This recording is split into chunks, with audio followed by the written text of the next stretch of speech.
Halo, kembali lagi di Kramasmin. Terima kasih sudah mengklik video ini dan selamat menonton.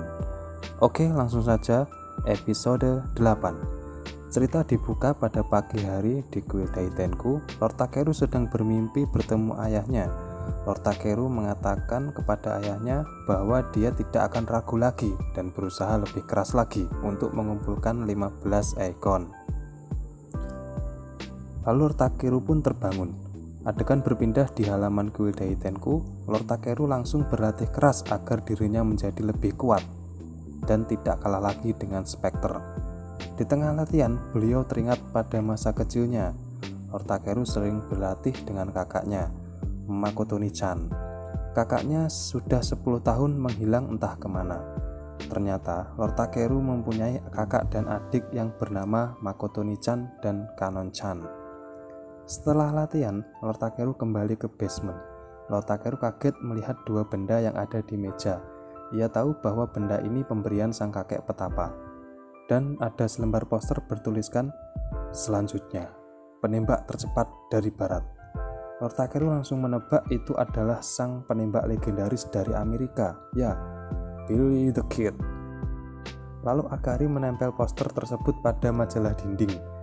Ya, terlihat Akari ini sangat kreatif sekali, bisa membuat mainan Kamen Rider Ghosto dan Drive dengan diberi magnet agar dapat menempel di tembok. Mungkin ini bagian dari promosi movie Ghost and Drive. Tiba-tiba Onari datang memberitahu bahwa ada kasus fenomena aneh lagi. Kuil mereka dikunjungi oleh Tanaka Tsuneo yang menceritakan bahwa teman lamanya mulai berubah sifat. Dan setiap malam di dekat kompleksnya ada sekumpulan orang aneh yang sedang melakukan ritual. Ketika ia mengikuti sekumpulan orang-orang itu, ia terkena hembusan angin dan terlempar. Lalu orang-orang aneh tersebut menghilang. Onari langsung menebak itu pasti ulah Ganma. Lord Takeru langsung menuju ke lokasi kompleks untuk mencari informasi lebih lanjut. Ternyata benar, orang-orang kompleks di sana terlihat aneh dan sedang mengawasi mereka.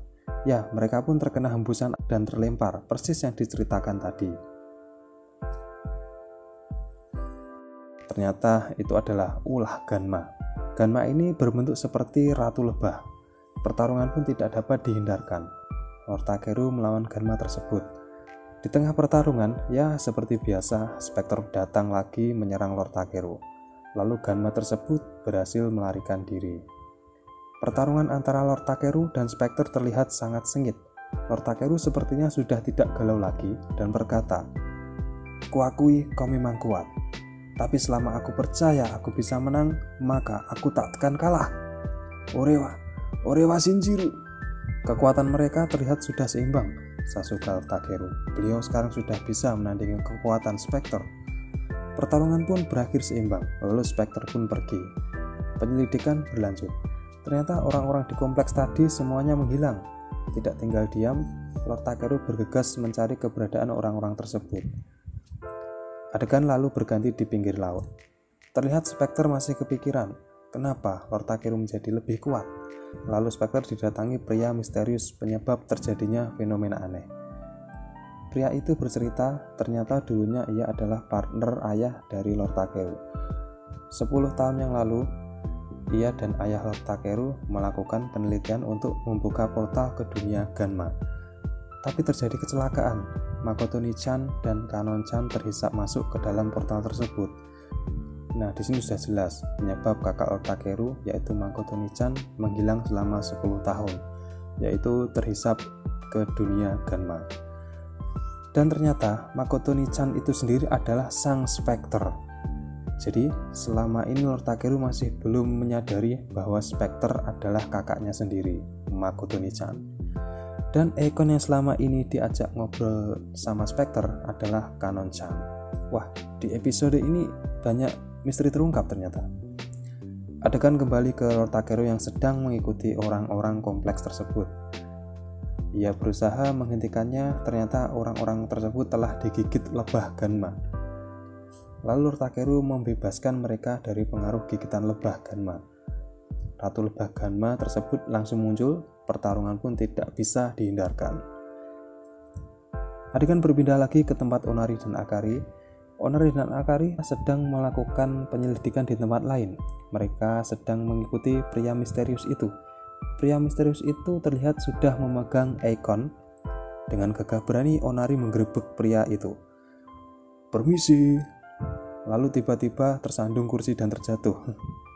Ada-ada saja Onari ini. Untung saja Onari berhasil merebut Eikon tersebut. Pria itu kaget lalu memanggil Ganma untuk menyerang Onari. Dengan bantuan benda pemberian kakek petapa, mereka berhasil kabur. Onari, Akari, dan Lord Takeru pun bertemu. Onari melempar Eikon tadi yang diambilnya ke arah Lord Takeru. Ya, ternyata itu adalah Eikon Billy the Kid Damacy. Singkat cerita, Lord Takeru pun berhasil mengalahkan Ganma tersebut. Di tengah kegembiraannya, Onari dan Akari tertangkap oleh Ganma. Saat Lord Takeru ingin menolong Onari dan Akari, Ratu Lebah Ganma itu ternyata masih hidup dan berubah menjadi monster. Wah, kuat sekali Ganma itu. Tidak tinggal diam, Lord Takeru juga memanggil Ghost Striker dan Iguana Ghost Striker. Di tengah pertarungan, cerita pun selesai. Wah, ending yang cukup berbeda. Tidak seperti ending-ending episode-episode sebelumnya. Pada episode ini, satu kasus tidak dapat diselesaikan dalam satu episode. Wah, semakin menantang saja. Banyak fakta-fakta terungkap pada episode ini. Spectre adalah kakaknya Lord Takeru. Eikon yang selalu dipegang Spectre adalah adiknya Spectre. Makoto-chan, Kanon-chan, ternyata 10 tahun lalu mereka adalah keluarga penghuni Guild Tenku. Dan pria misterius dalam penyebab terjadinya fenomena-fenomena aneh itu dulunya adalah partner kerja dari Tenkujiryu, ayahnya Lord Takeru. Oke, pesan moral pada episode ini sudah jelas. Pada adegan pertarungan Spectre dan Lord Takeru berkata, "Selama aku percaya aku bisa menang, maka aku tak akan kalah. Orewa Shinjiru." Sasuga Lord Takeru. Baik, itu tadi cerita episode 7. Terima kasih sudah menonton video ini sampai akhir. Cerita akan dilanjut jika banyak yang tekan tombol like. Oke, bye-bye.